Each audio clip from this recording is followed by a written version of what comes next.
भारत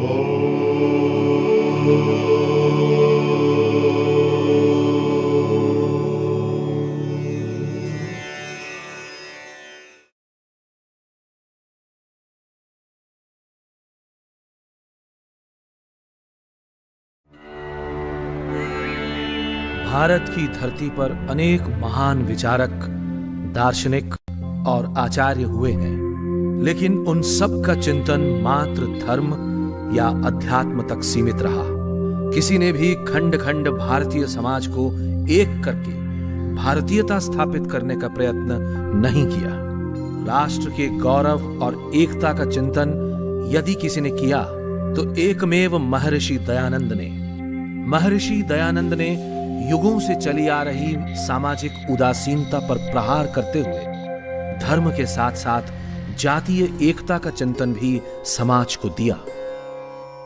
महर्षि दयानंद ने जान लिया था कि जब तक राष्ट्रीय और सामाजिक एकता का बंधन मजबूत नहीं होगा, धर्म की, देश की, समाज की कोई भी उन्नति नहीं हो सकेगी। इसी कारण उन्होंने देश में एक शास्त्र, वेद और एक सर्वशक्तिमान परमेश्वर की उपासना को प्रतिष्ठित करने के लिए आजीवन प्रयत्न किया। स्वामी दयानंद मात्र सन्यासी ही नहीं थे, वेद व्याख्याता ही नहीं थे, शास्त्रों में निपुण दिग्विजयी तार्किक विद्वान ही नहीं थे, अपितु वे सच्चे अर्थों में भारतीय एकता के सूत्रधार भी थे। महर्षि दयानंद एक सच्चे युग दृष्टा, युग सृष्टा थे।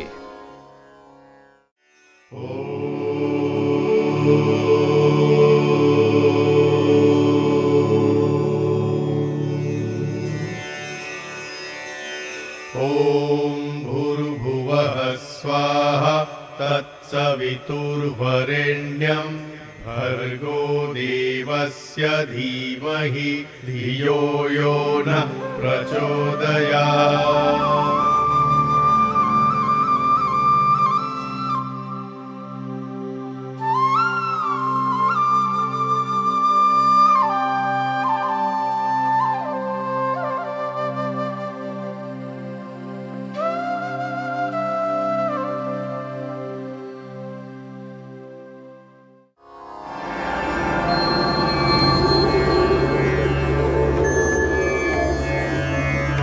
मैं हूं सृष्टि चक्र।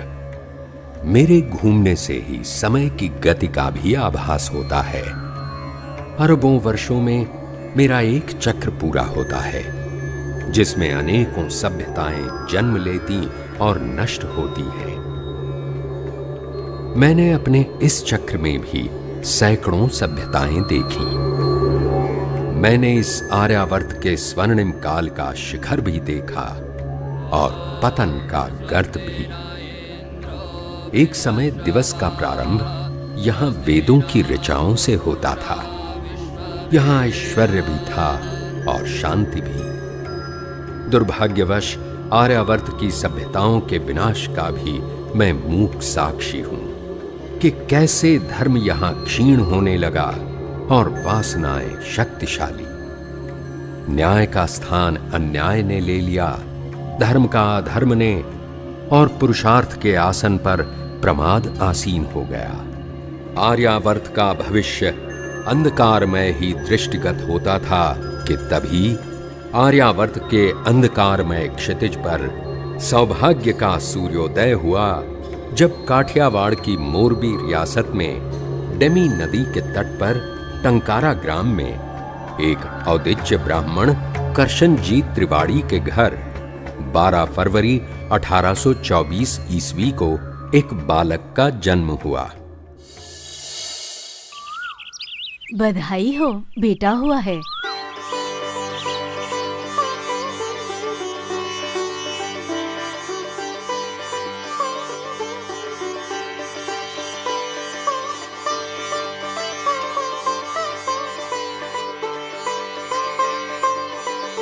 परमेश्वर ने देर से ही सही एक कुलदीपक दिया है।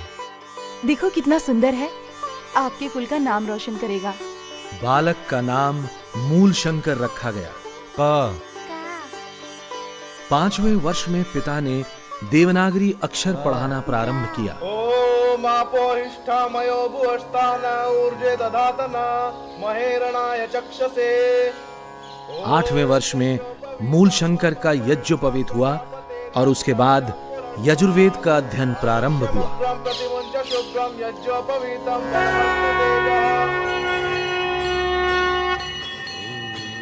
करशन जी के घर में शिव की पूजा होती थी और उनके अनुसार शिव की पूजा ही सर्वश्रेष्ठ थी। वे पुत्र को शिव पुराण की कथा में अपने साथ ले जाया करते। मूल शंकर की अवस्था कोई 14 की होगी। एक शिवरात्रि पर करशन जी ने मूल शंकर को शिव कथा महात्म्य सुनाया और जोर देकर उससे भी व्रत रखवाया और रात को मंदिर में जागरण के लिए अपने साथ लेकर गए। वहां मूल शंकर ने देखा, पिताजी, पिताजी, शिवलिंग पे चूहे चढ़ रहे हैं। चढ़ने दो बेटा, ये तो जानवर है, इन्हें कुछ पता नहीं, तुम आराम करो।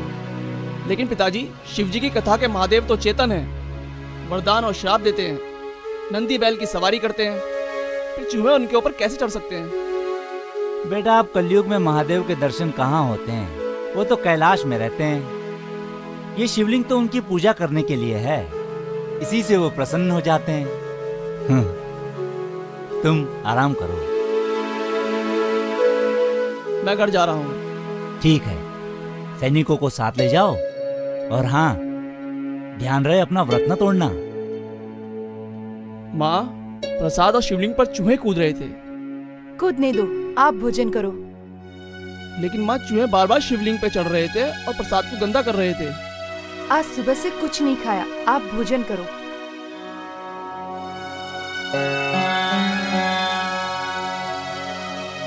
लेकिन माँ, शिव जी की कथा के महादेव तो चेतन हैं, वे अपने पर चूहों को क्यों चढ़ने देंगे? बोलो माँ, पिताजी कहते हैं असली महादेव तो कैलाश पर रहते हैं, फिर इस नकली महादेव की पूजा क्यों? मूलशंकर, तुमने अपना व्रत क्यों तोड़ा? कुछ धर्म संस्कार सीखोगे कि नहीं? पिताजी, जब ये असली महादेव ही नहीं है तो मैं इनकी पूजा क्यों करूं? जब तक असली महादेव के दर्शन नहीं होते, मैं इस पत्थर के महादेव की पूजा नहीं करूंगा। सृष्टि का चक्र यूं ही घूमता रहा। उत्पत्ति, विकास, विनाश और पुनरोत्पत्ति, शोक, विषाद, विचार सब अपनी अपनी गति से आते और जाते रहे। सुख संपत्ति और धन धान्य से भरे करशन जी के घर पर भी एक दिन घोर दुख की कालिमा छा गई, जब उनकी 14 वर्षीय पुत्री की अचानक हैजे से मृत्यु हो गई। किशोर मूलशंकर सोच में पड़ गया कि कैसे कुछ ही घंटे पहले तक हंसती खेलती उसकी बहन मर गई। उसके हृदय को गहरा धक्का लगा। मूलशंकर के मन में वैराग्य की जड़ पड़ गई। 5 साल बाद मूलशंकर के एक बहुत ही धर्मात्मा चाचा की भी मृत्यु हो गई। वो विचार में डूब गया कि क्या सब इसी तरह मर जाएंगे और वो स्वयं भी। ऐसा कुछ करना चाहिए जिससे मृत्यु का दुख छूट सके। मूलशंकर के मन में वैराग्य की भावना और भी गहरी हो गई। समय बीतता गया।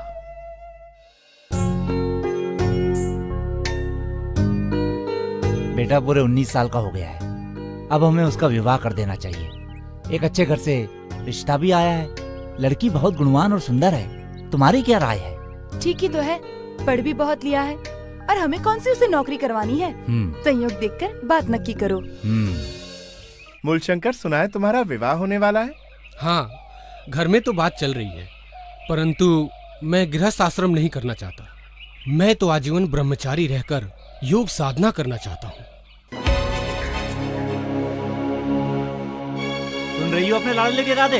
विवाह नहीं करना है, योगी बनकर मृत्यु पर विजय प्राप्त करना है, घर बार छोड़कर सन्यासी बनना है। हे भगवान! अब एक दिन का भी विलंब करना ठीक नहीं। मैंने कल ही कन्या के पिताजी को यहाँ बुला लिया है और आज से उसकी पढ़ाई लिखाई बिल्कुल बंद। इस पढ़ाई लिखाई के कारण ही तो उसके दिमाग में उल्टा सीधा घुसता है। पिताजी, मेरी काशी जाकर अध्ययन करने की इच्छा है। सुना है वहाँ बड़े बड़े विद्वान और योगाचार्य रहते हैं। कुछ नहीं, आपकी जितनी शिक्षा होनी थी उतनी हो चुकी। अब तक हमने आपकी हर बात मानी और उसका फल भी भुगता। अब और कुछ नहीं। और पढ़कर तुम्हें कोई नौकरी तो करनी है नहीं। बस अब आपका विवाह नक्की कर दिया है, अपनी गृहस्थी संभालो। और जब मूलशंकर ने जान लिया कि उसके माता पिता उसका विवाह किए बिना न मानेंगे, तो वो 21 वर्ष की आयु में संवत 1903 को गुपचुप घर से भाग निकला।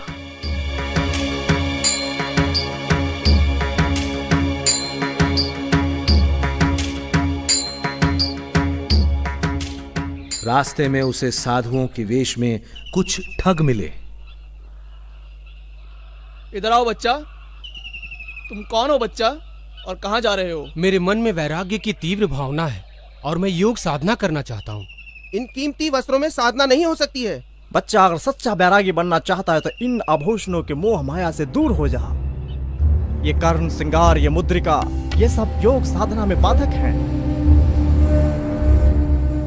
जिस उद्देश्य की प्राप्ति के लिए मैंने अपने माँ बाप को भी छोड़ दिया, उसी उद्देश्य की प्राप्ति की राह में इन तुच्छ कपड़ों और आभूषणों को रोड़ा नहीं बनने दिया जा सकता।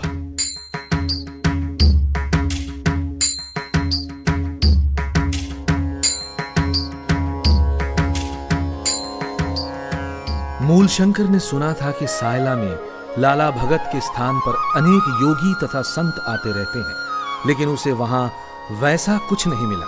लाला भगत के स्थान पर ही मूलशंकर को एक ब्रह्मचारी मिला और उसने उसे नैष्ठिक ब्रह्मचर्य की दीक्षा दी। मित्र मूलशंकर, आज से आप नैष्ठिक ब्रह्मचारी हुए और आपका नया परिचय होगा नैष्ठिक ब्रह्मचारी शुद्ध चैतन्य।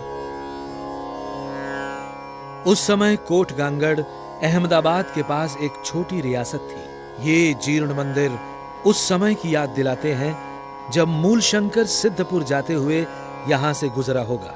जब मूलशंकर कोटगांगड़ पहुंचा तो टंकारा के पास का ही एक वैरागी उसे मिला। अरे ये तो मूलशंकर लगता है।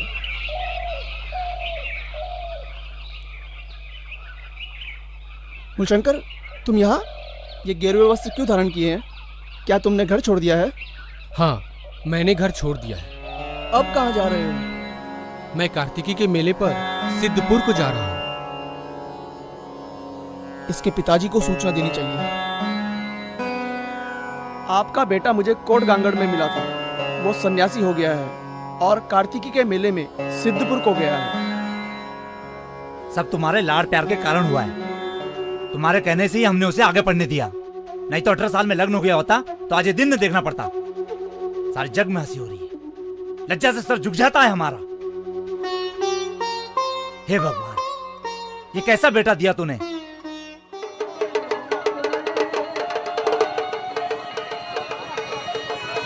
सिद्धपुर एक महत्वपूर्ण पौराणिक तीर्थ है जहां माता के श्राद्ध के लिए लोग आते हैं। उनकी मान्यता है कि यहां तर्पण किए बिना माता की आत्मा मुक्त नहीं होती। मूलशंकर नीलकंठेश्वर महादेव के मंदिर में प्रवचन में बैठा था कि तभी करशन जी सिपाहियों के साथ आ पहुंचे। तुम हमारे कुल को बदनाम करने वाले पैदा हुए हो। तुम अपनी माता की हत्या करना चाहते हो। तुम्हारी माँ ये सहन नहीं कर सकेगी। चलो घर चलो। पिताजी आप शांत हो जाए, क्रोधित ना हो पिताजी। मैं तो घर आने ही वाला था, अब आप आ गए हैं तो अब आपके साथ ही चलता हूँ। सैनिकों, एक पल के लिए भी इसे अकेला नहीं छोड़ना है।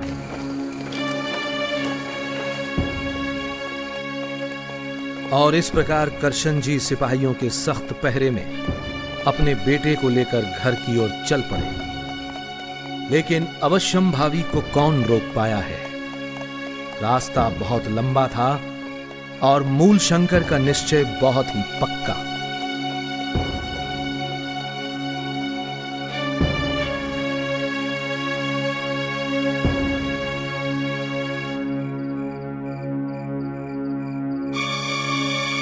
एक रात जब पहरेदार सो रहे थे तो मूलशंकर शौच के बहाने भाग निकला।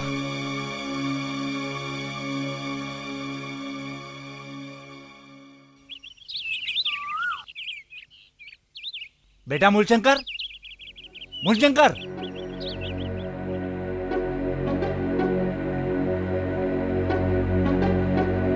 मूलशंकर,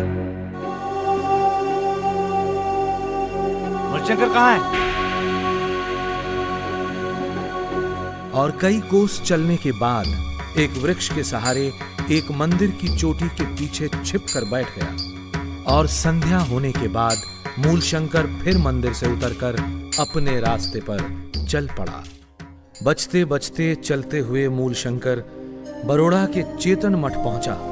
वहीं उसे पता चला कि आजकल चाणोद करनाली में बड़े बड़े विद्वान रहते हैं। युवक मूलशंकर योगियों की खोज में चाणोद करनाली पहुंचा और वहां पर अनेक योगियों और पंडितों से अनेक विषयों पर वार्तालाप किया। ब्रह्मचर्य आश्रम में रसोई हाथ से बनानी पड़ती थी और अध्ययन में विघ्न पड़ता था।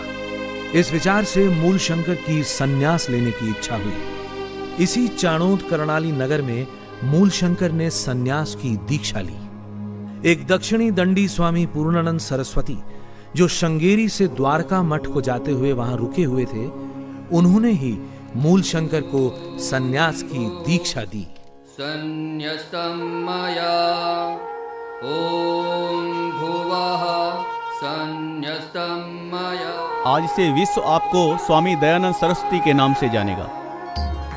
चाणोद करनाली में स्वामी जी ने व्यास आश्रम में रहने वाले योगी योगानंद के बारे में सुना और उनसे मिलने व्यास आश्रम चले गए और योगानंद से स्वामी जी ने योगाभ्यास सीखा। फिर शिनौर में कृष्ण शास्त्री से कुछ समय तक व्याकरण सीखा। उसके बाद उत्तराखंड में और भी ऊंची योग्यता वाले योगियों और साधकों की खोज में स्वामी जी हरिद्वार की ओर चल दिए। संवत 1911 के हरिद्वार के कुंभ में होते हुए स्वामी जी टिहरी पहुंचे। उन्होंने वहां मिलने वाले अनेक तंत्र ग्रंथ देखे। मद्य, मांस, मुद्रा आदि पंचमकारों से मुक्ति होना आदि लेख उनमें देखकर स्वामी जी को बहुत खेद हुआ। स्वामी जी सिद्ध योगियों की खोज में भटकते रहे और जिससे जो मिला योग का ज्ञान प्राप्त किया। स्वामी जी रुद्रप्रयाग, अगस्त मुनि, त्रियुगी नारायण, गौरी कुंड आदि स्थानों को होते हुए केदारनाथ पहुंचे। वहां से तुंगनाथ के पर्वत पर चढ़ गए। तुंगनाथ का मंदिर देखा। तुंगनाथ पर चढ़ना और उतरना दोनों बहुत ही कष्ट साध्य थे, लेकिन यह कष्ट उद्देश्य के सामने तुच्छ था। तुंगनाथ से उतरकर स्वामी जी ओखी मठ पहुंचे। सन्यासी, तुम हमारे शिष्य बन जाओ। मेरे बाद तुम ही यहाँ के महंत बनोगे और ये सारी संपत्ति तुम्हारी हो जाएगी। मैं जिस संपत्ति को ढूंढ रहा हूँ वो आपके पास किंचित भी नहीं है महंत जी। और भ्रमण करते करते स्वामी जी बद्री नारायण आ गए। वहां के विद्वान महंत रावल जी के साथ वेदों व दर्शन पर स्वामी जी का सकारात्मक वाद विवाद हुआ। सिद्ध पुरुषों की खोज करते करते स्वामी जी माना ग्राम होते हुए अलकनंदा नदी के स्रोत की ओर चल पड़े। पर्वत, मार्ग, टीले सब बहुत घनी बर्फ से ढके थे। एक स्थान पर मार्ग ढूंढने के लिए स्वामी जी ने नदी को पार करने का निश्चय कर लिया। ठंड बहुत अधिक थी। नदी में बर्फ के तेज और नुकीले टुकड़े पैरों में चाकू की तरह लग रहे थे। पैरों से खून बहने लगा। पैर सुन्न हो गए, जिसके कारण अपने बड़े बड़े घावों को भी स्वामी जी जान न सके। भूख और प्यास से जब रहा न गया तो स्वामी जी ने बर्फ का एक टुकड़ा खाकर भूख शांत करने का प्रयत्न किया, लेकिन फिर भी स्वामी जी अलकनंदा नदी के स्रोत वसुधारा तक पहुंचे। स्वामी जी को अब तक कोई ऐसा सिद्ध योगी नहीं मिला था जिसकी उन्हें तलाश थी। उनके मन में निराशा का भाव पैदा होने लगा। जिस आशा में मैंने अपना घर बार छोड़ा, माता पिता और कुटुंब को छोड़ा कि बड़े बड़े योगियों का सत्संग करूंगा, योगी बनूंगा, मृत्यु पर विजय प्राप्त करूंगा, जिसके लिए इतने कष्ट उठाए, आपदाएं झेली, मृत्यु के मुंह तक मैं अनेक बार गया। कहां है वे सिद्ध पुरुष? कहां है वे योगी जिनकी खोज में मैं अपना जीवन मिटाने को उद्यत हूं? इस जीवन से तो अच्छा है इसी हिमालय पर अपने प्राण त्याग दूं। लेकिन तभी उन्हें आभास हुआ कि जैसे कोई प्रेरणा कर रहा हो। नहीं दयानंद, निराश होने का कोई कारण नहीं है, क्यों भूलते हो कि इतनी विपत्तियों के बाद भी उस परम पिता ने तुम्हें जीवित रखा है? इसमें अवश्य ही उसका कोई उद्देश्य है। संभवतः वो तुम्हें किसी महान कार्य का निमित्त बनाना चाहता है। दयानंद, निराशा के भाव से बाहर आ। और स्वामी जी ने आत्महत्या का विचार त्याग कर ज्ञानोपार्जन करने का निश्चय किया और पहाड़ों से उतरने लगे। गढ़मुक्तेश्वर में स्वामी जी को एक दिन गंगा में बहता हुआ एक शव दिखा। तंत्र ग्रंथों में वर्णित नाड़ी चक्र की सत्यता जांचने के लिए स्वामी जी नदी में कूद शव को तट पर ले आए और एक तेज चाकू से शव को चीरकर इन पुस्तकों में वर्णित नाड़ी चक्र से तुलना करने लगे। पुस्तक और शरीर में लेश मात्र भी मेल नहीं था। स्वामी जी ने पुस्तकों को फाड़कर शव के साथ ही नदी में बहा दिया। योगियों की खोज में स्वामी दयानंद ने कई साल का समय लगाया। बर्फ से ढके पहाड़ों की दुर्गमता, कठिन चढ़ाई, हड्डियां कपा देने वाली ठंड, वनों की भीषणता, कोई भी बात उन्हें विचलित न कर सकी। भूख, प्यास, प्रलोभन, कोई भी बाधा उन्हें अपने मार्ग से न डिगा सकी। नर्मदा, हिमालय और गंगा पर सिद्धों को खोजते खोजते स्वामी जी काशी पहुंचे और वहां से एक बार फिर नर्मदा के स्रोत की ओर प्रस्थान कर गए। नर्मदा के सुरम्य तटों के साथ साथ चलते हुए स्वामी जी घने जंगलों से गुजरे, जहां उनका सामना भयानक जानवरों से भी हुआ। कई बार कभी बैठकर, कभी पेट के बल रेंगकर, घायल होकर उन्हें कंटीली झाड़ियों से निकलना पड़ा। जंगल, कांटे, जानवर, किसी भी बात की चिंता किए बिना सिद्ध योगियों का अनुसंधान करते स्वामी जी अपने गंतव्य की ओर बढ़ते गए।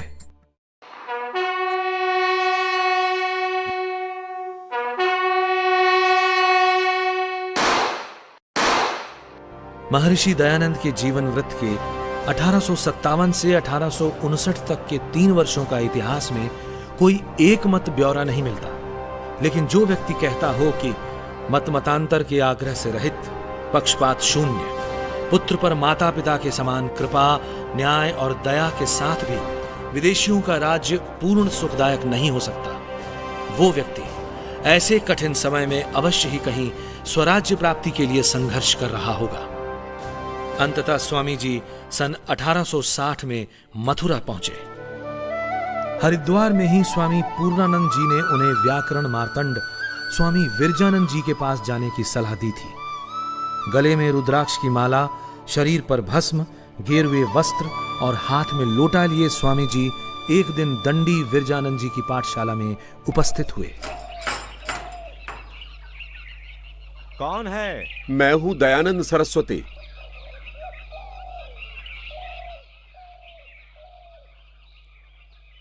क्या चाहिए?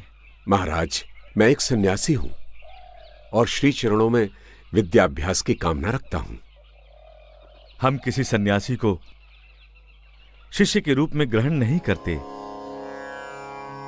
जिसके खाने और ठहरने का प्रबंध ना हो, वो विद्याभ्यास में मन नहीं लगा सकता। दंडी जी की इस शर्त से निराश हो स्वामी जी यमुना पर किम कर्तव्य विमूढ़ घूम रहे थे कि संयोग से एक सज्जन पुरुष अमरलाल जोशी से उनका परिचय हुआ और उन्होंने स्वामी जी के भोजन का प्रबंध कर दिया। विश्राम घाट पर लक्ष्मी नारायण मंदिर में रहने के लिए एक कोठरी भी मिल गई। श्री चरणों में दयानंद का अभिवादन स्वीकार हुआ आचार्यवर। चिरंजीवी भव। मेरे भोजन और आवास की व्यवस्था हो गई है। चिरंजीव, यदि कोई मनुष्य प्रणीत अनार्ष ग्रंथ तुम्हारे पास हो तो तुम उसे यमुना में बहा आओ, क्योंकि जब तक इन अनार्ष ग्रंथों का प्रभाव तुम्हारे मस्तिष्क पर रहेगा, तब तक आर्ष ग्रंथों का प्रकाश तुम्हारे चित्त में प्रवेश न कर सकेगा। जैसी आज्ञा गुरुदेव। दयानंद, आज मैं जिस आग को चिंगारी के रूप में तुम्हारे मस्तिष्क में स्थापित कर रहा हूं, कल वही चिंगारी एक विराट अग्निपुंज बनकर भारत भूमि के भ्रांत मतों और अंधविश्वास को जलाकर राख कर देगी। और दंडी जी के चरणों में अनेक आर्ष ग्रंथों का सघन अभ्यास प्रारंभ हुआ।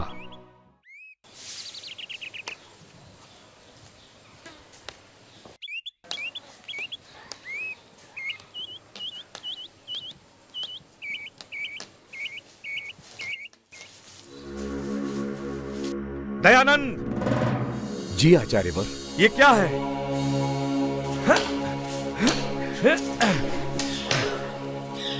क्षमा करें आचार्यवर। दंडी जी, दयानंद एक सन्यासी है। आपको एक सन्यासी की पिटाई करना उचित नहीं है।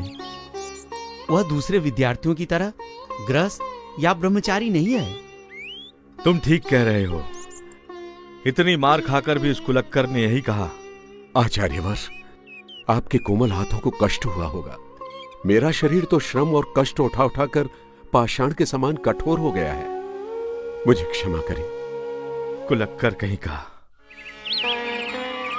जड़िया जी, दंडी जी के श्री चरणों में मेरा समय समाप्त हो चुका है।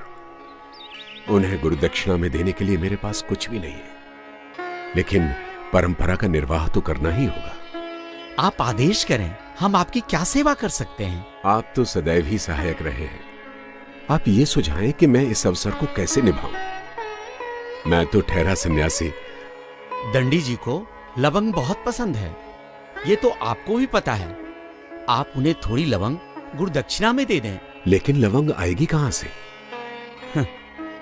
आप सन्यासी हैं और मैं गृहस्थ।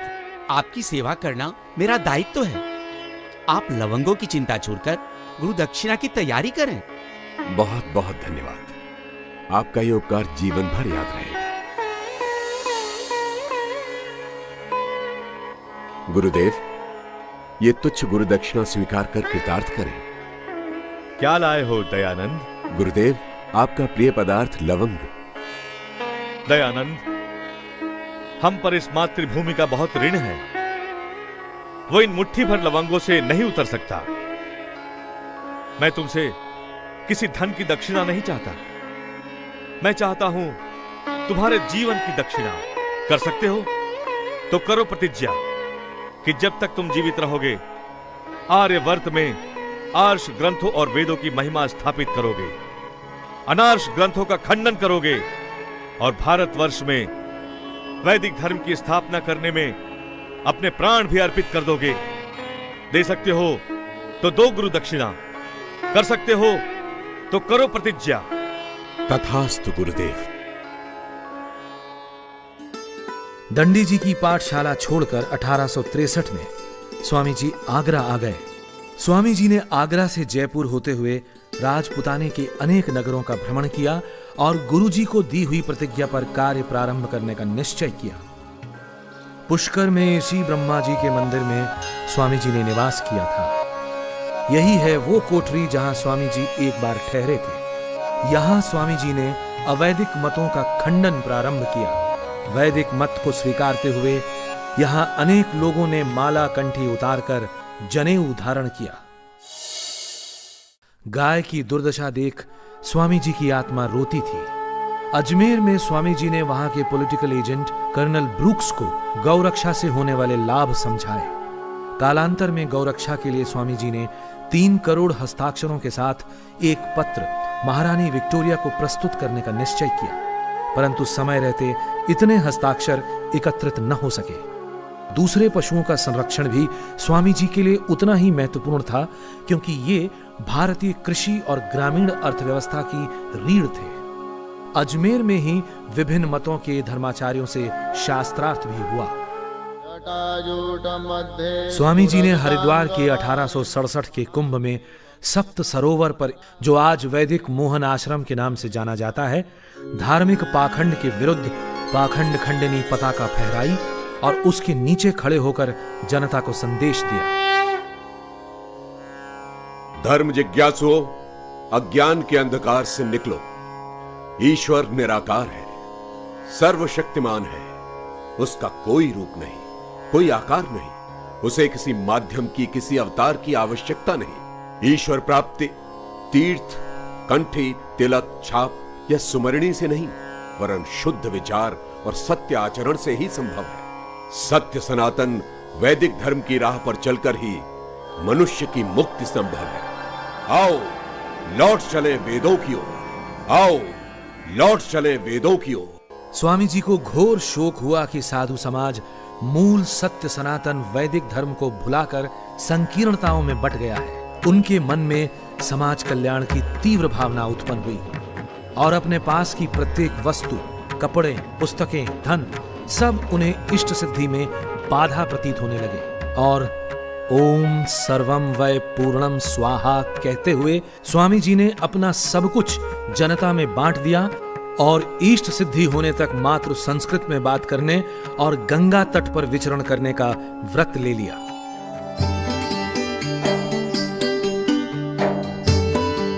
गंगा किनारे अनेक छोटे बड़े नगरों का भ्रमण करते हुए स्वामी जी कर्णवास पहुंचे। हम राव कर्ण सिंह चक्रांकित संप्रदाय के गुरु रंगाचार्य के शिष्य हैं। हम कहाँ बैठे? जहां आपकी इच्छा हो। हम तो यहीं बैठेंगे तुम्हारे पास। बैठो।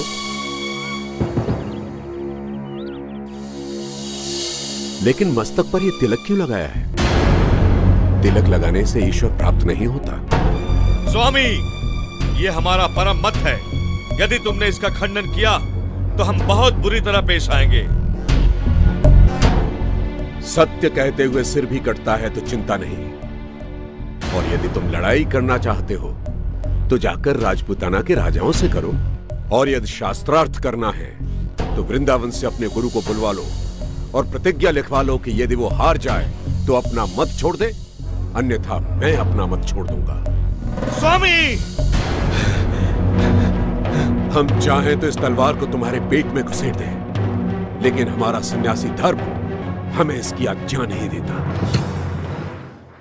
महर्षि दयानंद ने नगर नगर ग्राम ग्राम घूमकर शास्त्रार्थों के द्वारा अपने प्रतिद्वंदियों को परास्त किया। दयानंद के अमोघ अस्त्र शास्त्रार्थ के सामने बड़े बड़े धर्म योद्धा धराशायी हो गए।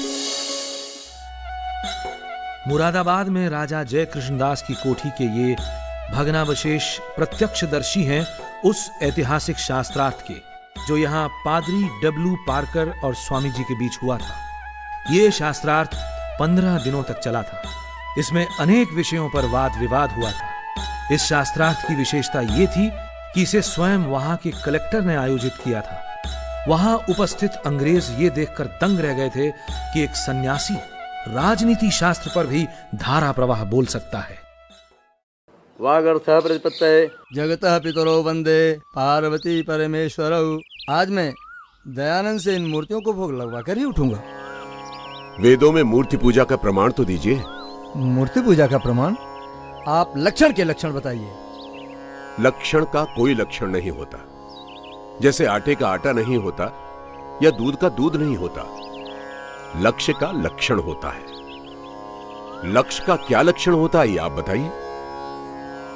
मैं अपनी पराजय स्वीकार करता हूं और इन मूर्तियों को सदा के लिए नमस्कार करता हूं। इस शास्त्रार्थ से उस क्षेत्र के क्षत्रियों पर बहुत प्रभाव पड़ा और उसी दिन सैकड़ों राजपूतों व अन्यों ने कंठी और माला छोड़कर यज्ञोपवीत धारण किया। स्वामी जी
करना होगा। लेकिन ये इतना सरल कार्य नहीं था, क्योंकि पौराणिक समाज की मान्यता थी कि काशी की रक्षा स्वयं महादेव करते हैं और यहाँ मरने का अर्थ है सीधे स्वर्ग जाना। उसी काशी की रक्षा के लिए हजारों पंडित अपनी अगाध विद्या और काशी नरेश अपने बल और धन से सदैव तत्पर रहते थे। स्वामी जी ने काशी पहुंचकर राजा अमेठी के बाग में डेरा डाला और जड़ पूजा के विरुद्ध अनवरत संस्कृत प्रवचन करने लगे। परमेश्वर की अनुकंपा से स्वामी जी ने हजारों पंडितों की विद्या, काशी नरेश के अनंत वैभव और महादेव के अनेक विकराल अनुचरों का सामना करते हुए मूर्ति पूजा के दृढ़तम दुर्ग पर आक्रमण करने का निश्चय किया। काशी नरेश ने क्षुब्ध होकर काशी के पंडितों और विद्वानों को बुलाकर कहा, आप लोग उससे शास्त्रार्थ कीजिए। जो आज्ञा महाराज। परंतु हम में से अधिकांश ने वेद नहीं पढ़े हैं। वेदों और अन्य शास्त्रों को देखने और समझने के लिए थोड़ा सा समय चाहिए। काशी नरेश की जय हो। काशी के पंडित समूह ने एकजुट होकर स्वामी जी पर प्रहार करने की योजना बनाई।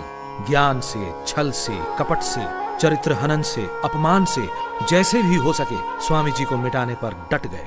अंततः शास्त्रार्थ का दिन आ पहुंचा। स्वामी जी के एक अनुयायी ने शंकाग्रस्त होकर कहा, महाराज, आज बहुत भीड़ होगी और आपके पक्ष का तो वहाँ कोई भी नहीं होगा। आपको वहाँ नहीं जाना चाहिए।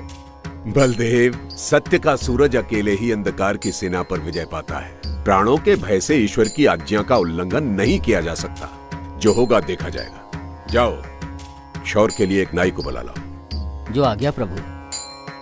शास्त्रार्थ के दिन शास्त्रार्थ स्थल पर 50,000 से अधिक की भीड़ उमड़ पड़ी। काशी के पंडित पालकियों में बैठकर चमर डुलवाते हुए और अपनी जय बुलवाते हुए शास्त्रार्थ स्थल पर पहुंचे। इस शास्त्रार्थ में काशी के शीर्षस्थ 27 पंडितों ने भाग लिया। प्रबंध में जानबूझकर अव्यवस्था पैदा कर दी। स्वामी जी के पक्ष वालों को बाग में प्रवेश ही नहीं करने दिया गया और शास्त्रार्थ आरंभ हुआ। क्या आप वेदों का प्रमाण स्वीकार करते हैं? हाँ। वेदों में मूर्ति पूजा का कोई प्रमाण हो तो दिखाइए। आनंदमयो अभ्यासात, दिखलाइए कि ये सूत्र वेद मूलक हैं। जब तक समस्त वेद को देख न लिया जाए इस प्रश्न का उत्तर नहीं दिया जा सकता, क्योंकि समस्त वेद शास्त्र तो पंडितों में से भी किसी को उपस्थित नहीं है। सभी वेद शास्त्र यदि तुम्हें उपस्थित नहीं थे तो काशी में शास्त्रार्थ करने क्यों चले आए थे? क्या आपको सब कुछ उपस्थित है? ब्राह्मणान इतिहासान पुराणानी, इस वाक्य में पुराणी शब्द पुराणों के लिए आया है। पुराण शब्द यहाँ विशेषण है, किसी पुस्तक विशेष का नाम नहीं। ये वेद मंत्र है। यज्ञ समाप्तो शतयाम दशमे दिवसे पुराण पाठम शृणुयात्। और पुराण शब्द यहाँ विशेषण नहीं है।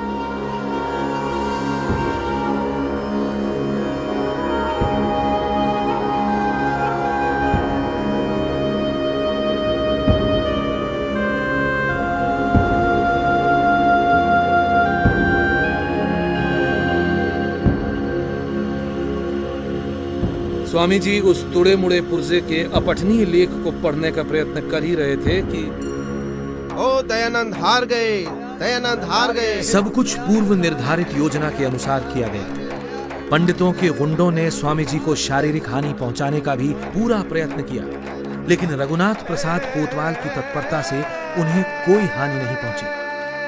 उस दिन कौन जीता कौन हारा ये तो ईश्वर जानता है, लेकिन स्वामी जी को आशा थी कि इतने विद्वानों की उपस्थिति में शास्त्रार्थ न्यायपूर्वक होगा।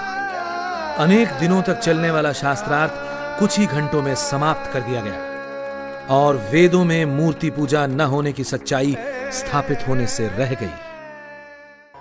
घोर शोक की बात है कि आर्यावर्त के लोग अपने ही जैसे दूसरे मनुष्यों को अछूत कहकर उनसे घृणा करते हैं। जो लोग कुत्तों को छू सकते हैं, बिल्लियों से खेल सकते हैं, भैंसों, ऊंटों तथा और भी गंदे जंतुओं को छू ही नहीं खा भी लेते हैं, वही लोग दूसरों को अछूत समझें, उन्हें शिक्षा तक का अधिकार नहीं। ये कैसा न्याय है, कैसा धर्म है? स्वामी जी ने धर्म के ठेकेदारों को ललकारा और कहा, जैसे परमात्मा ने आकाश, जल, पृथ्वी, अग्नि, वायु, सूर्य, चंद्र और अन्नादि पदार्थ सबके लिए बनाए हैं, वैसे ही वेद भी सब मनुष्यों के लिए प्रकाशित किए हैं। वैसे ही शिक्षा पर भी सबका अधिकार है। सभी मनुष्य समान हैं। स्वामी जी ने अनुभव किया कि प्रौढ़ों को प्रवचनों से बदल पाना संभव नहीं है। अतः समाज में स्थायी परिवर्तन के लिए बालकों में ही शिक्षा के माध्यम से अच्छे संस्कार स्थापित करने होंगे। और इसी उद्देश्य से सितंबर 1870 में मिर्जापुर में गुरुचरण रईस व अन्यों की सहायता से अनेक पाठशालाओं की श्रृंखला में पहली पाठशाला की स्थापना हुई और कालांतर में कासगंज, छलेसर, काशी आदि अनेक स्थानों पर वैदिक पाठशालाएं खोली गई। स्वामी जी सोचते थे कि इन पाठशालाओं से निकले छात्र आर्यवर्त में वैदिक मत का प्रचार करेंगे, परंतु ऐसा न हो सका। मिर्जापुर पाठशाला में नियुक्त अध्यापकों ने छात्रों को उल्टा सीधा पाठ पढ़ाना प्रारंभ कर दिया। अरे मूढ़ों, इस पढ़ाई से तुम्हें क्या मिलने वाला है? ना कोई गृहस्थ तुम्हें श्राद्ध भोज में बुलाएगा, ना किसी और अनुष्ठान में निमंत्रण देगा। भूखे मर जाओगे। अरे दयानंद का क्या है? वो तो सोटा लोटा और लंगोटाधारी साधु है, ना कोई आगे ना कोई पीछे। उस लोटा सोटा लंगोटाधारी की बातें छोड़ो और विवाह संस्कार कराना और सत्यनारायण की कथा बांचना सीख लो। लाभ ही लाभ है। इन पाठशालाओं में पढ़ने वाले छात्र और अध्यापक दोनों ही अपनी रूढ़ियों को नहीं छोड़ सके और ये सभी पाठशालाएं समय के साथ बंद हो गईं। जनहिताय स्वामी जी ने अपने योग बल का उपयोग अनेक अवसरों पर किया। कासगंज आर्य समाज में लगा ये चित्र उस घटना का वर्णन करता है जब यहां झौरा भौरा चौक पर एक दिन सड़क के बीच दो सांड सींग से सींग भिड़ाकर लड़ रहे थे। स्वामी जी ने थोड़ी देर तो प्रतीक्षा की, फिर वे उन लड़ते हुए सांडों के निकट पहुंचे और उन्हें सींगों से पकड़कर पीछे की ओर धक्का दे दिया। लोग डर गए। धक्का जोर से पड़ा और सांड डर कर भाग गए और अवरुद्ध मार्ग खुल गया। अनूप शहर में स्वामी जी को एक व्यक्ति ने पान में रखकर विष दे दिया। स्वामी जी के बहुत ही प्यारे भक्त तहसीलदार सैयद मोहम्मद ने उस आदमी को गिरफ्तार करवा लिया। नमस्ते हुजूर, स्वामी जी आपका कातिल आपके सामने है। ये वही शख्स है जिसने पान में जहर देकर आपको मारने की कोशिश की। तहसीलदार साहब, मैं संसार में किसी को कैद कराने नहीं, बल्कि संसार को अज्ञान और असत्य की कैद से छुड़ाने आया हूं। इसे छोड़ दो। यदि ये अपनी दुष्टता नहीं छोड़ता तो फिर हम भी अपनी सज्जनता क्यों छोड़ दें? आपने अपने कातिल को भी माफ कर दिया। आप कोई फरिश्ता हैं। महाराज, मुझे क्षमा कर दीजिए महाराज। भागलपुर में गंगा पर एक मेला लगता था। वहां स्वामी जी ने देखा कि लोग पंडों को अपनी कन्याएं दान दे रहे हैं। अपने देश में फैली धर्मांधता और अंधविश्वास को साक्षात देखकर स्वामी जी को बहुत संताप हुआ। एक कन्या और एक गाय भैंस में कोई अंतर ही नहीं। अंधविश्वास का ऐसा तांडव। अरे भाई, तुम लोग ये क्या कर रहे हो जो अपना खाना इस गाय को खिला रहे हो? आज स्वामी जी ने भोजन करने से इनकार कर दिया। आज हमारी भी इच्छा नहीं है खाना खाने की। ऐसी भी क्या बात हो गई भाई? आज स्वामी जी ने गंगा तट पर लोगों को अपनी बेटियां पंडों को दान करते देखा है, इसीलिए आज उनसे खाना भी नहीं खाया गया। कितने अच्छे हैं वो, दूसरों के दुख को देखकर दुखी हो जाते हैं। वो चाहते हैं दुनिया से सब बुराइयां दूर हो जाएं। सबको उनका साथ देना चाहिए। हाँ, हम सबको उनका साथ देना चाहिए। कलकत्ता में स्वामी जी कई महीने रहे। यहाँ रहते हुए उन्होंने अनेक शास्त्रार्थ और प्रवचन दिए। कलकत्ता में स्वामी जी का ब्रह्मो समाज के नेताओं से काफी संपर्क रहा। कलकत्ता में ही स्वामी जी ने पूरे वस्त्र पहनना और आर्य भाषा हिंदी में बोलना प्रारंभ किया। 14 वर्ष पहले भी दयानंद मथुरा आया था।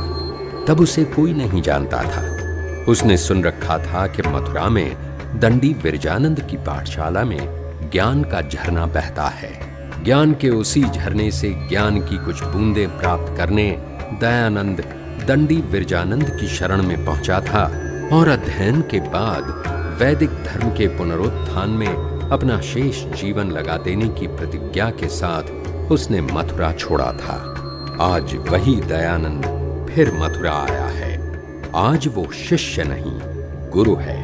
उसके लाखों शिष्य हैं। आज उसका नाम सुनकर बड़े बड़े धर्म दुर्ग हिलने लगते हैं। उनके रक्षकों को हृदयाघात होने लगता है। उस समय भी मथुरा वृंदावन भारत में पौराणिक धर्म के दृढ़तम दुर्ग समझे जाते थे और इस दुर्ग के द्वारपाल थे रंगाचार्य। स्वामी जी के मथुरा वृंदावन पधारने का उद्देश्य था रंगाचार्य से शास्त्रार्थ करना। रंगाचार्य कहते थे कि तिलक, छाप, कंठी और मूर्ति पूजा सब वेद सिद्ध है। स्वामी जी ने उन्हें शास्त्रार्थ के लिए निमंत्रण भेजा, लेकिन रंगाचार्य शास्त्रार्थ के लिए आगे नहीं आए। स्वामी जी का तो कमाल है, उनकी हाजिर जवाबी का तो कोई जवाब ही नहीं। हाँ, एक बार अनूप शहर में एक नाई स्वामी जी के लिए बड़े प्यार से अपने घर से रोटी बनाकर लाया और स्वामी जी ने भी उसे उतनी इज्जत देकर स्वीकार किया। एक आदमी बोला, स्वामी जी ये रोटी मत खाइए, ये नाई की रोटी है। स्वामी जी उलट पलट के उस रोटी को देखने लगे। क्या बात है? और बोले, भैया नाई की रोटी कहाँ है? ये तो गेहूं की रोटी है।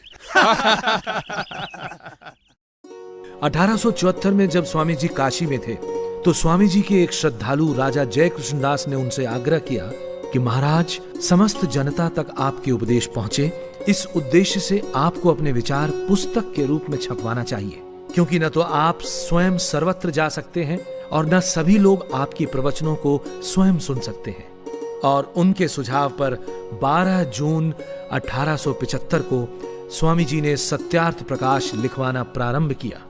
स्वामी जी बोलते जाते थे और श्री चंद्रशेखर लिखते जाते थे। सत्यार्थ प्रकाश नामक ग्रंथ 4 महीने से भी कम समय में तैयार किया था। इसमें सैकड़ों ग्रंथों से उद्धरण दिए गए हैं। इस ग्रंथ में मुख्यतः इन विषयों पर ऋषि ने अपने विचार लिखे।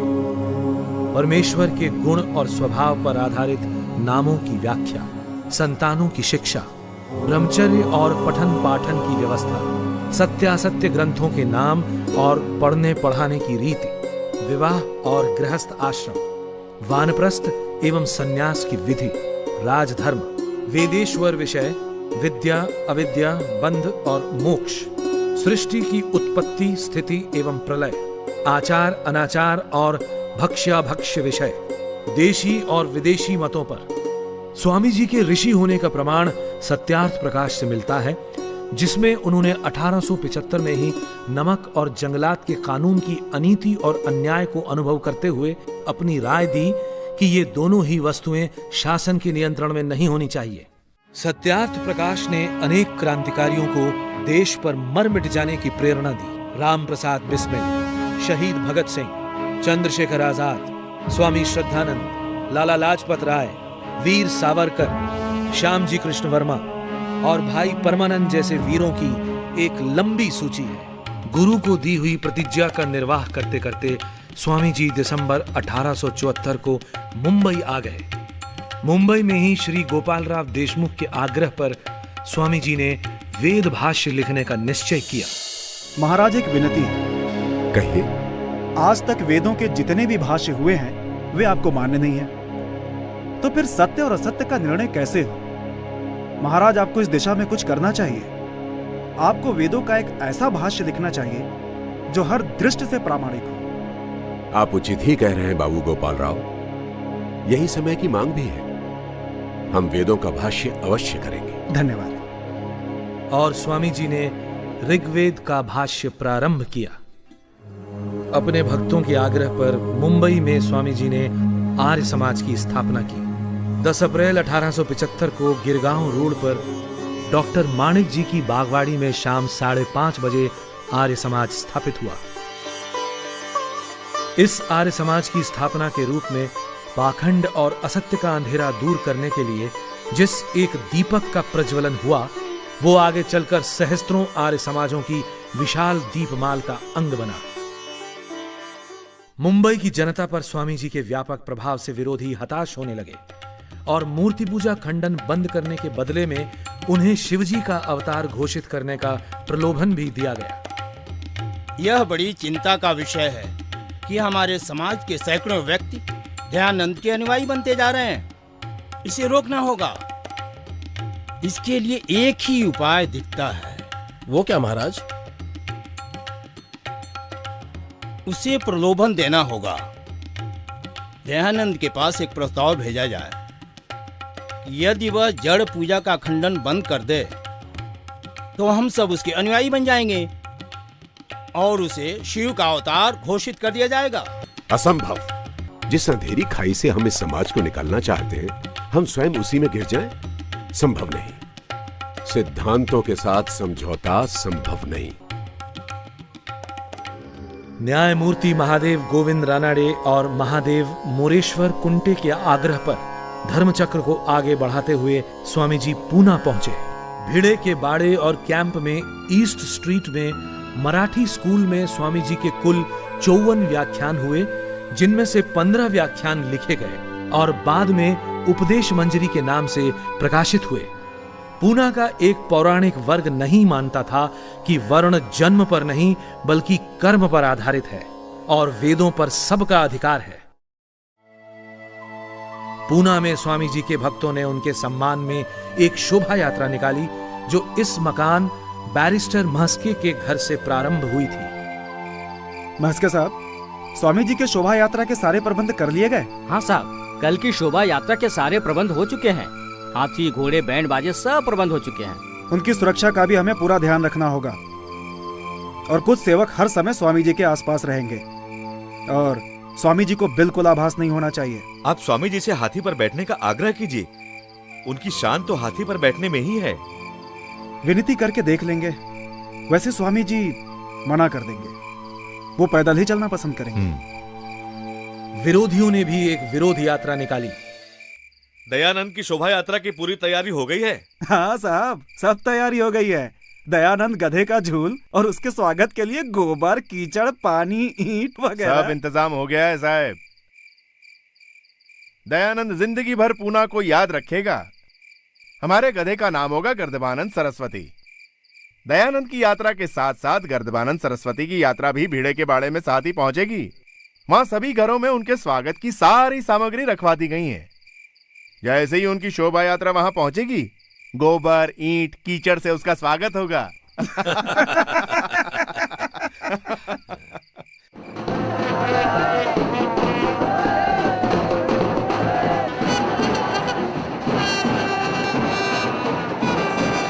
दोनों शोभा यात्राएं सायं 7:30 बजे भिड़े के बाड़े पहुंची, जहां स्वामी जी का व्याख्यान होना था। स्वामी जी की शोभा यात्रा पर ईंट और पत्थरों की बारिश हुई।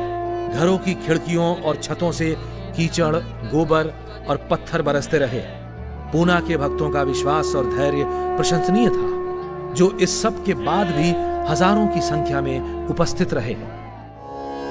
शाहजहांपुर जिले के चांदापुर गांव के दो जमींदार भाइयों ने आपसी धार्मिक मतभेदों को हमेशा के लिए मिटाने के उद्देश्य से चांदापुर में एक मेला आयोजित किया। इसमें देवबंद के मौलवी मोहम्मद कासिम, बरेली के पादरी स्कॉट और आर्य धर्म के प्रतिनिधि के रूप में स्वामी जी ने भाग लिया। इस मेले में परमेश्वर ने जगत को किस वस्तु से, किस समय और किस उद्देश्य से रचा, ईश्वर सर्वव्यापक है या नहीं, ईश्वर न्यायकारी और दयालु किस प्रकार है, वेद, बाइबल और कुरान के ईश्वरवाणी होने का क्या प्रमाण है, मुक्ति क्या है और वो कैसे प्राप्त होती है, इन 5 विषयों पर सकारात्मक वाद विवाद हुआ।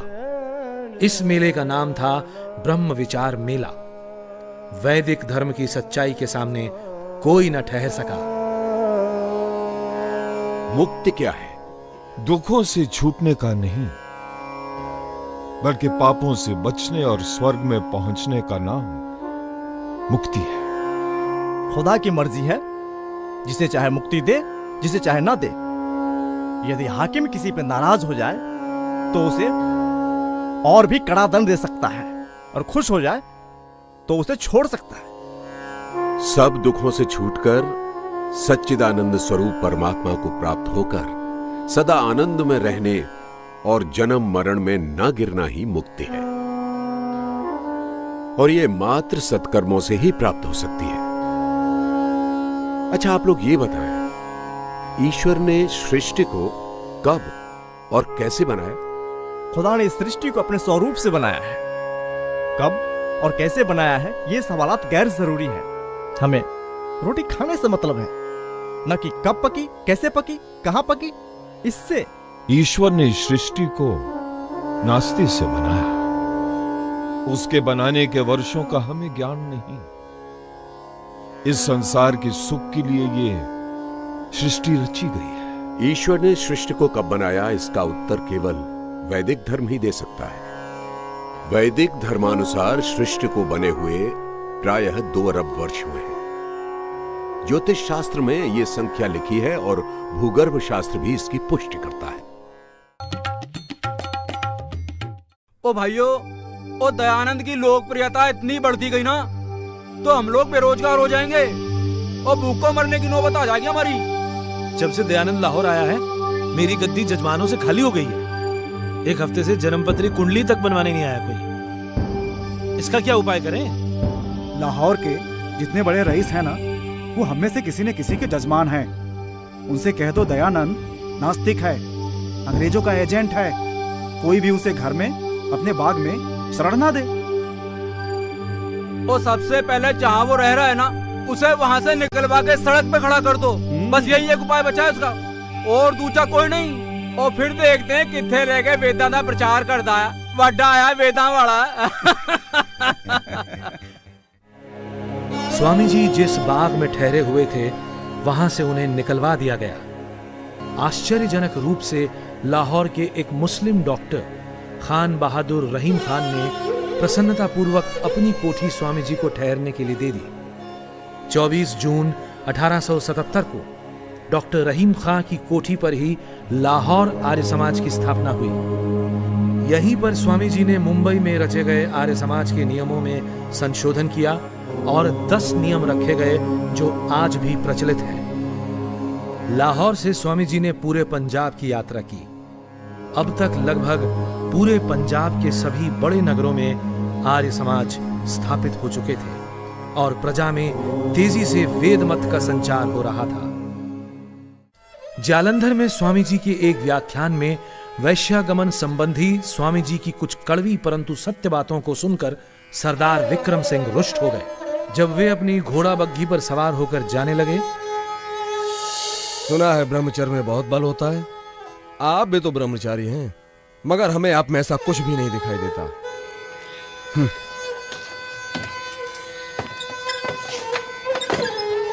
चलो कोचवान।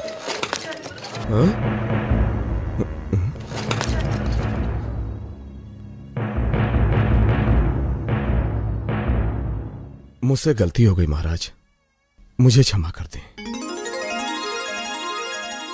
रुड़की अंग्रेजी राज्य का छोटा सा सुंदर नगर। रुड़की में ही स्वामी जी को कर्नल ओलकॉट का पत्र मिला और थियोसॉफिकल सोसाइटी के साथ संपर्क का प्रारंभ हुआ। इसी थॉमसन कॉलेज के पुस्तकालय से पंडित त्रिलोकीनाथ ने मैक्स मूलर द्वारा अनुवादित वेद पुस्तकें मंगाकर यह सिद्ध करने का असफल प्रयत्न किया था कि मूर्ति पूजा वेद विहित है। रुड़की में स्वामी जी ने डार्विन के सिद्धांत जैसे विषयों पर व्याख्यान दिए, जिससे वहां का शिक्षित समाज बड़ा प्रभावित हुआ। स्वामी जी ने अपने हाथों से 20 अगस्त 1878 को रुड़की आर्य समाज की नींव रखी। अब तक की जो परंपरा थी कि हिंदू तो अपना मत छोड़कर जा सकता है, परंतु दूसरे धर्मों के लोग हिंदू नहीं बन सकते थे, वो देहरादून में स्वामी जी द्वारा समाप्त हुई। वैदिक धर्म के द्वार सबके लिए खुल गए। यहाँ एक मुस्लिम बंधु मोहम्मद उमर ने स्वेच्छा से वैदिक धर्म में प्रवेश किया और आगे चलकर अलकधारी के नाम से विख्यात हुआ। माना जाता है कि ये पत्र उसी ऐतिहासिक घटना से संबंध रखता है।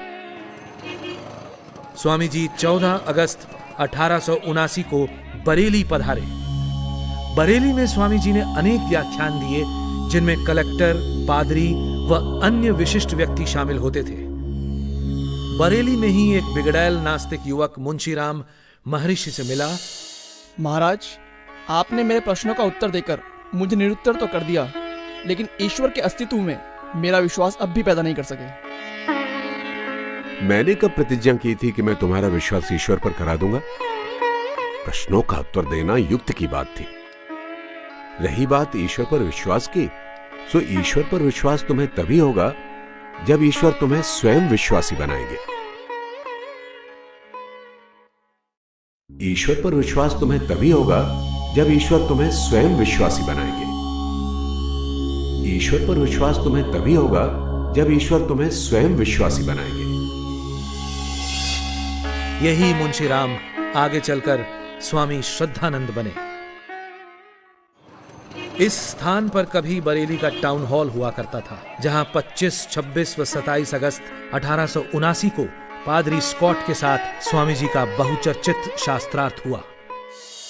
जीव के शुभाशुभ कर्म प्रवाह से अनादि है। उनका यथार्थ फल देना ईश्वराधीन है। स्थूल और कारण शरीर के बिना जीव सुख दुख का भोग नहीं कर सकता, इसलिए उसका बार बार देह धारण करना आवश्यक है। क्या वे आत्माएं कभी जन्म के चक्र से पार होंगी? क्या पुनर्जन्म केवल दंड भोगने के लिए ही है? क्या ईश्वर मनुष्यों के पापों को क्षमा करता है? परमेश्वर और हमारा राजा प्रजा और पिता पुत्र का संबंध है। वो पापों के लिए अवश्य दंड देता है, परंतु पापों को क्षमा भी करता है। संसार में भी पिता पुत्र को दंड भी देता है और क्षमा भी करता है। दंड देना और क्षमा करना दो परस्पर विरोधी बातें हैं। इससे परमेश्वर न्यायकारी नहीं रहता, क्योंकि न्याय का अर्थ है कि जो जितना और जैसा कर्म करे उतना और वैसा ही फल देना। पापी को क्षमा करने से पाप बढ़ता है, पापी का पाप करने का साहस बढ़ता है। न्याय करना परमेश्वर का स्वाभाविक गुण है, वो इसके विपरीत कार्य नहीं कर सकता। ये बताएं कि परमेश्वर कौन कौन से पाप क्षमा करता है और कौन कौन से नहीं करता। ये तो हम नहीं कह सकते कि कहां तक वो दंड देता है और कहां तक क्षमा करता है। क्षमा से पाप की निवृत्ति कहना ठीक नहीं, और फिर पिता भी पुत्र के सभी पापों को क्षमा नहीं करता। वेदों में कहीं भी पाप का क्षमा होना नहीं लिखा है। अंग्रेजी बोलने वाले वेदों के अर्थ का निर्णय नहीं कर सकते। अदिति का अर्थ पृथ्वी, आकाश, माता, पिता, अंतरिक्ष आदि भी है। ये बरेली का बेगम बाग इलाका है। यहाँ पर स्वामी जी लक्ष्मीचंद खजांची की कोठी में ठहरे थे। स्वामी जी के प्रवचनों में कुछ कड़वी बातों से वहाँ के कमिश्नर रुष्ट हो गए और उन्होंने खजांची को बुलवा भेजा। हुजूर ने याद फरमाया, लक्ष्मीचंद खजांची, ये दयानंद स्वामी तुम्हारी कोठी पर ठहरा है? जी हुजूर। अपने स्वामी से कहो ज्यादा सख्ती से काम न ले। हम ईसाई लोग तो सभ्य है, वाद विवाद से नहीं घबराता, लेकिन अनपढ़ हिंदू और मुसलमान बिगाड़ उठा तो उसका प्रवचन बंद हो जाएगा। जो हुक्म सरकार। लेकिन खजांची साहब की हिम्मत नहीं हुई कि स्वामी जी को यह संदेश स्वयं दे दें। महाराज जी, कल खजांची साहब को कमिश्नर साहब ने अपने बंगले पर बुलवाया था। ये आपसे कुछ कहना चाहते हैं। तो भाई इसमें सहमने की क्या बात है? कमिश्नर ने यही कहा होगा ना कि अपने पंडित से कहो ज्यादा सख्ती ना किया करे। आप चिंता ना करें।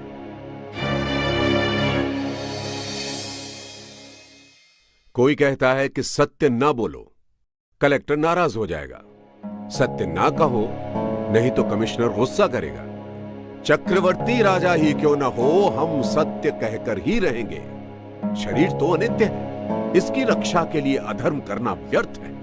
परंतु मुझे वो शूरवीर दिखाओ जो मेरे आत्मा का नाश कर सकता हो, और जब तक ऐसा शूरवीर पैदा नहीं हो जाता, मैं ये सोचने को भी तैयार नहीं कि मैं कभी सत्य को दबाऊंगा। अमेरिका वालों यानी कर्नल ओलकॉट और मैडम ब्लवत्स्की के बहुत आग्रह पर बरेली में ही स्वामी जी ने अपने जीवन चरित का कुछ अंश भी लिखा। ये दर्दनाक घटना स्वामी जी की नजरों के सामने फर्रुखाबाद में घटी। एक बूढ़ी औरत अपने जवान बेटे का शव गंगा किनारे लाई। वो इतनी निर्धन थी कि शवदाह के लिए लकड़ी भी नहीं जुटा पाई। और साथ आए पुरुषों की सहायता से उसने वो शव गंगा में बहा दिया। घोर शोक कि हमारा देश इतना निर्धन हो गया है कि एक मृत शरीर को लकड़ी तक नहीं मिल सकती। अंधविश्वासों के तले पिस रही जनता को जगाने के लिए स्वामी जी ने अपनी लेखनी को और तेज करने का निश्चय किया, लेकिन उनके ग्रंथ कोई आसानी से नहीं छापता था। सो स्वामी जी ने एक प्रिंटिंग प्रेस स्थापित करने का निश्चय किया और माघ शुक्ल 2 संवत 1936 को काशी में लक्ष्मी कुंड पर मेरठ और फर्रुखाबाद की आर्य समाजों तथा राजा जय कृष्णदास की सहायता से एक प्रिंटिंग प्रेस की स्थापना हुई, जिसका नाम आर्य प्रकाश यंत्रालय रखा गया। आज वही प्रिंटिंग प्रेस अजमेर में वैदिक यंत्रालय के नाम से स्थित है। यह मशीन स्वामी जी ने स्वयं अपने हाथों से खरीदी थी। स्वामी जी का मानना था कि यदि पूरी आर्य जाति का विकास करना है तो स्त्रियों को शिक्षित करना होगा।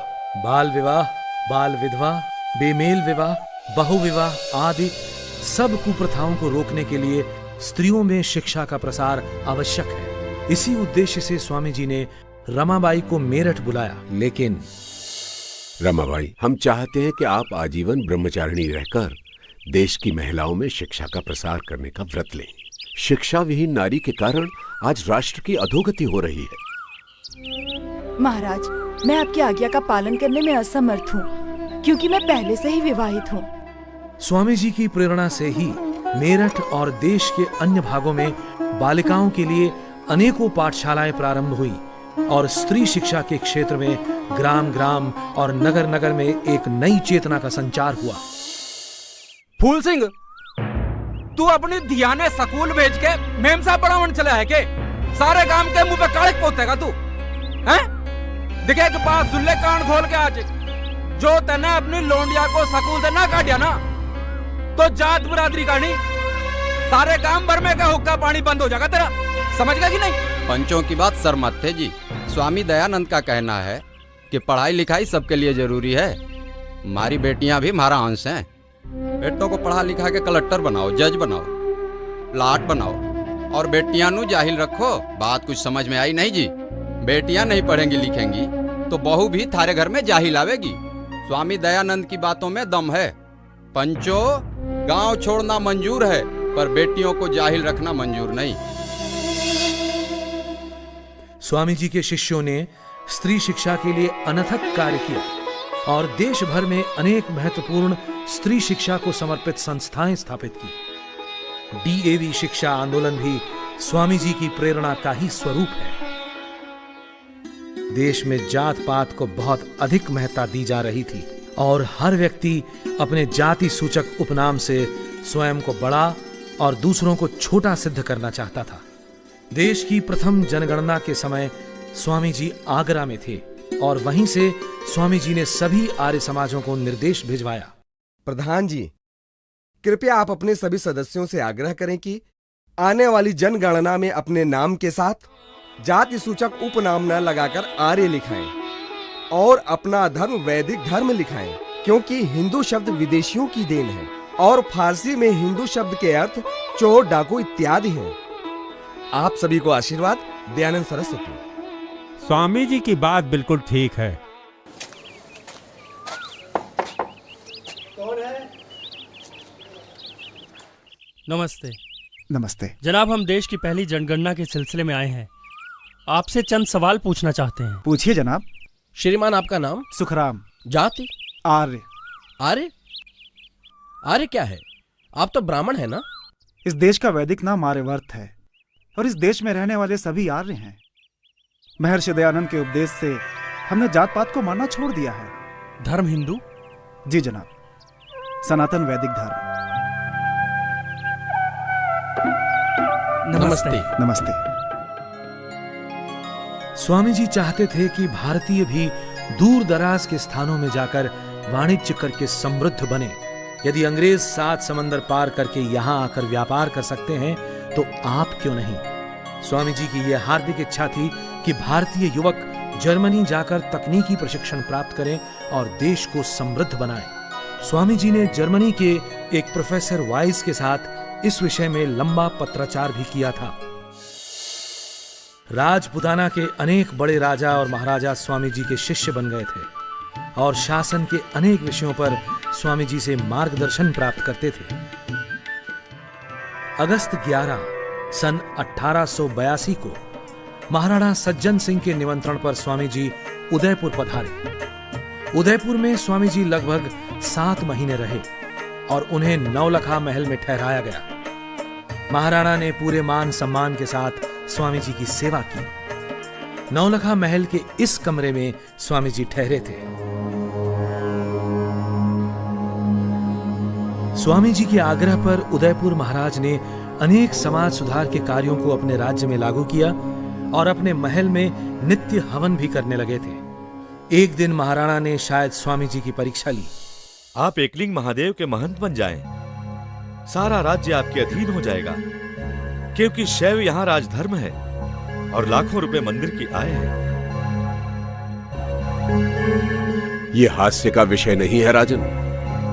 आप प्रलोभन देकर हमसे परमेश्वर की आज्ञा भंग कराना चाहते हैं। आपका ये राज्य और आपका ये मंदिर मुझे अपने विश्वास से डिगा नहीं सकते। आपके इस राज्य की सीमा से तो मैं एक दौड़ लगाकर बाहर हो सकता हूं, लेकिन परमात्मा के राज्य से भागकर कहां जाऊंगा? धृष्टता क्षमा हो महाराज, मैं तो आपके निश्चय की दृढ़ता देख रहा था। नौलखा महल में ही स्वामी जी के प्रवचन होते थे। एक युग दृष्टा की भांति उन्होंने कहा, हमारी चिंता मात्र समाज के धार्मिक और नैतिक उत्थान तक ही सीमित नहीं है। हमें स्वदेश का सम्मान भी उतना ही प्यारा है। हमें स्वदेशी चिकित्सा पद्धति और स्वदेशी वस्त्रों को अपनाना चाहिए और देश के राजाओं को अपने अपने राज्य में भाषा और भावना में एकता उत्पन्न करनी चाहिए। महाराणा सज्जन सिंह में स्वामी जी को एक योग्य शिष्य मिला। स्वामी जी का विश्वास था कि एक भाषा के बिना देश में एकता और राष्ट्रीयता का संचार संभव नहीं और राष्ट्रभाषा बनने की योग्यता मात्र हिंदी में है। इसी विचार से स्वामी जी ने अपने ग्रंथ संस्कृत और हिंदी में लिखे और स्वामी जी के निर्देश पर आर्य समाजों ने भी हिंदी को ही अपनाया। सन 1882 में सरकार ने हंटर कमीशन नियुक्त किया था कि उत्तर भारत के सरकारी दफ्तरों में कौन सी भाषा और लिपि रखी जाए। स्वामी जी ने इसके लिए सभी आर्य समाजों को पत्र लिखकर निर्देश दिया कि कमीशन में देवनागरी लिपि के पक्ष में अपना मत भेजें। स्वामी जी और उनके अनुयायियों ने राष्ट्रभाषा हिंदी की जो सेवा की, उसके लिए देश सदैव उनका ऋणी रहेगा। स्वामी जी को अपने अंत का आभास होने लगा था। उन्होंने अपनी उत्तराधिकारिणी सभा, परोपकारिणी सभा की उदयपुर में ही एक स्वीकार पत्र लिखकर स्थापना की और महाराणा सज्जन सिंह को स्वामी जी ने इस सभा का सभापति बनाया। इस सभा को स्वामी जी ने अपने वस्त्रों, पुस्तक, धन और यंत्रालय सहित सभी निजी वस्तुओं का अधिकार दिया। इस पृथ्वी पर कुछ ऐसे महामानव भी आए हैं जिन्होंने उद्देश्य के समक्ष किसी चुनौती को कुछ नहीं समझा। दयानंद भी उन्हीं में से एक थे। महाराजा जोधपुर के निमंत्रण पर दयानंद ने उदयपुर से जोधपुर के लिए प्रस्थान किया। रास्ते में शाहपुरा और अजमेर में ठहरे। दोनों ही स्थानों पर उनसे जोधपुर न जाने का आग्रह किया गया। निर्भीक दयानंद के जीवन में अनेक बार ऐसे अवसर आए जब उनका हित चाहने वालों ने उन्हें ऐसी सम्मतियां दी, लेकिन न तब और न अब ही दयानंद पर उनका कोई प्रभाव हुआ। सत्य के उपदेशक को किसका डर? महाराज, ये मेरी धृष्टता ही होगी कि श्री महाराज को कुछ करने या ना करने की सम्मति दूं। बस इतनी प्रार्थना है कि आप जहां जा रहे हैं वहां जाकर वेश्यावृत्ति का अधिक खंडन ना करें। हे नृपश्रेष्ठ, बड़े बड़े कटीले पेड़ों को नाई के नहुरने से नहीं काटा जा सकता। उसके लिए तो भारी और तेज कुल्हाड़ों की ही आवश्यकता होती है। कहां नहुरने की और कहां कुल्हाड़े की आवश्यकता होती है, मैं अच्छी तरह जानता हूं। आयुष्मान भव। महाराज, आप जोधपुर न जाइए। वहाँ की मरुभूमि न केवल प्राकृतिक दृष्टि से मरु है, अपितु धार्मिक दृष्टि से भी उसर है। महाराज, वो मूलासुर का देश है, वहाँ ना जाना ही उचित होगा। हाँ महाराज। हाँ महाराज, हमने उन्हें वचन दिया है, हमें वहां जाना ही होगा। वो लोग हमारी उंगलियों को यदि बत्ती बनाकर दिए में रखकर जला भी दे तो भी कोई चिंता नहीं। मैं वहां जाकर अवश्य ही सत्य का उपदेश करूंगा।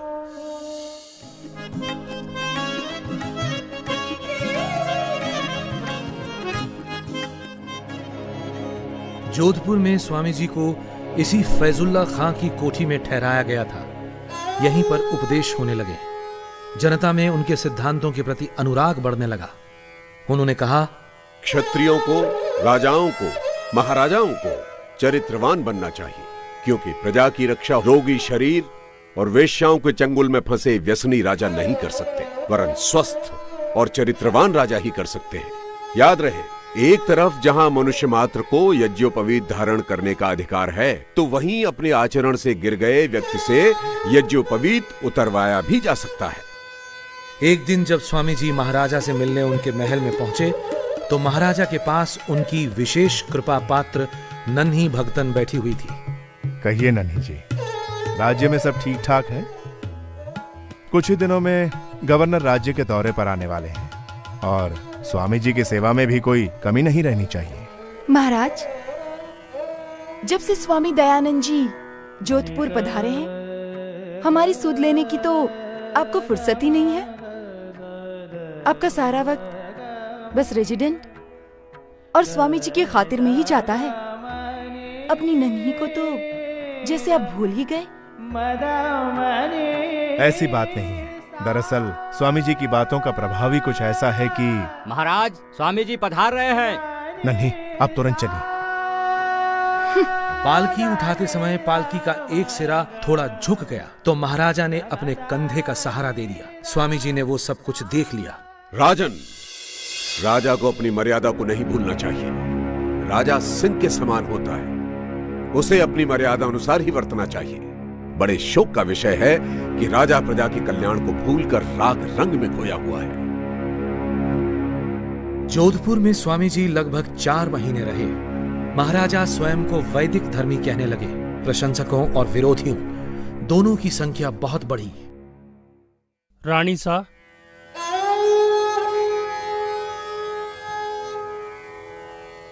आज रात को उस स्वामी के दूध में ये पुड़िया मिलाकर देना है तुझे।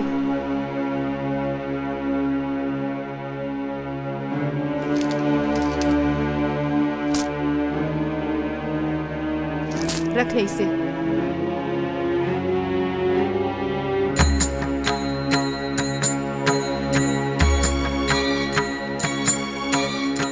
स्वामी जी को राजपुताने के राजाओं महाराजाओं से बहुत आशा थी।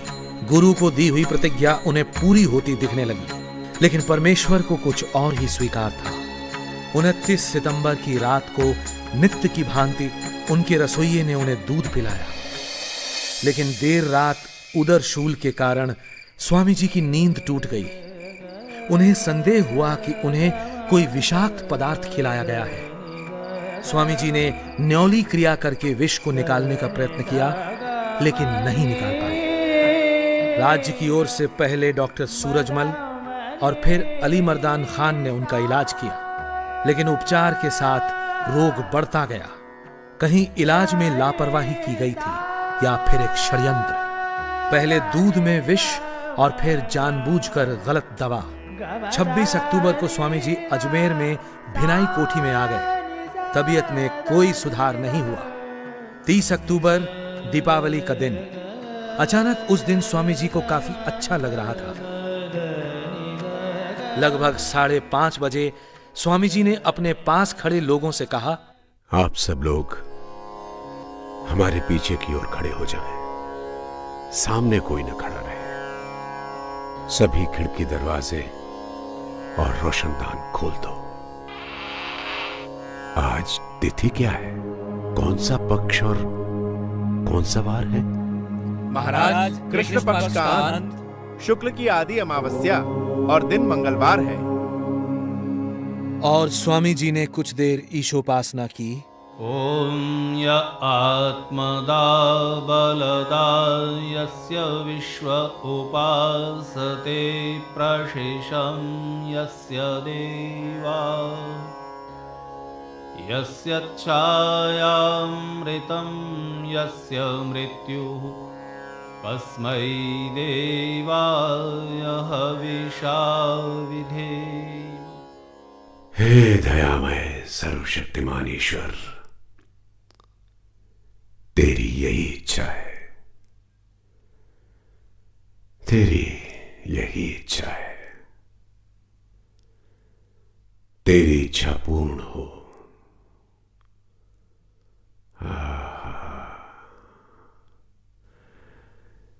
तेने अच्छी लीला की। कुछ देर मौन रहने के पश्चात सांस रोककर प्राण बाहर निकाल दिए।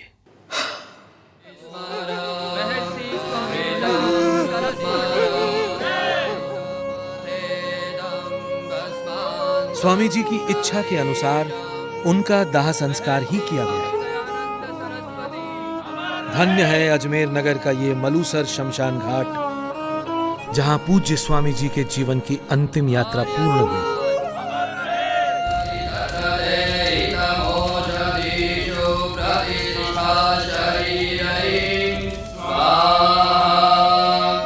मेरे शव की भस्म खेतों में डाल देना, काम आएगी। हम मंदिरों, मठों और उनमें रखी मूर्तियों के विनाश के समर्थक नहीं हैं। हम तो लोगों के मस्तिष्क में बनी अंधविश्वास की मूर्तियां तोड़ना चाहते हैं, न कि मंदिरों और मठों में रखी हुई मूर्तियां। सारी मानव जाति एक है। हमें किसी धर्म विशेष से द्वेष नहीं। हम तो मानते हैं कि हर धर्म के मूल में शुद्ध मानव धर्म के तत्व है। हमने तो सिर्फ धर्म के नाम पर चलाई गई कुरीतियों और पाखंडों का विरोध किया है।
से